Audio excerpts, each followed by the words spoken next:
Short answer is no. As we see vaccination rollouts continue, you're going to see an increase in demand for travel. I'm Natalie Nanowski, and this is Scotiabank's Midweek Exchange, where we break down the big economic issues and what they could mean for you.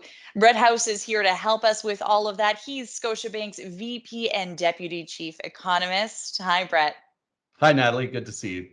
Good to see you too. So, in the past year, no one has really been traveling, but Canadian airlines want to change all of that. They have significantly dropped prices. Now, should we expect those 250 round trip flights from Toronto to Vancouver to stick around? Short answer is no. I think that price that you just quoted largely reflects where pandemic pricing has been for several months.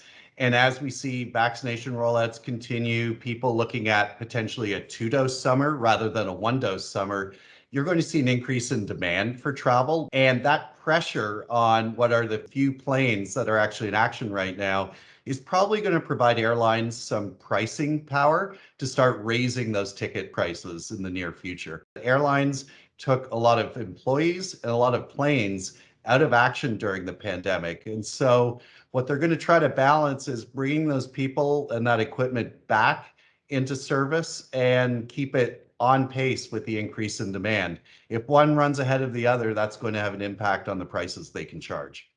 Right. So, expect those prices to go back up probably what in the next 6 months? I think you might see it sooner than that as people starting to decide that they're comfortable traveling again.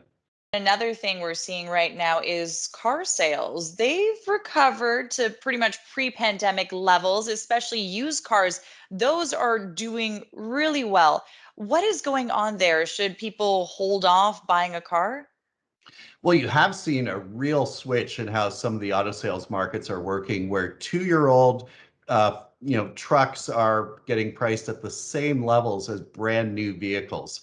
And that's due to a few things that are going on. Probably a shift in some demand preferences where people who are content riding public transit in the past have thought, I'm a little wary of getting back on a streetcar, a bus, or a subway. There are two other big things that have happened, Natalie. One is we've also got some supply problems. Supply of semiconductors, computer chips, and other electronic components has been disrupted by the pandemic. So we're not getting as many cars and trucks into dealer lots as we might have otherwise seen.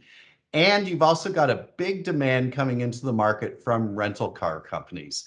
They sold off a lot of their fleets in the middle of the pandemic because that was just idle capital sitting there. And so they're in the market along with average consumers trying to get their hands on what is relatively constrained supply right now. So, staying on these two topics of transportation, Brett, what should we be looking for in the coming week?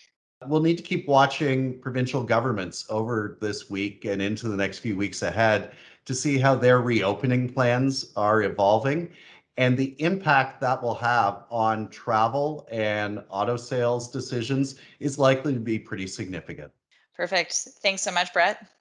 Good to talk with you.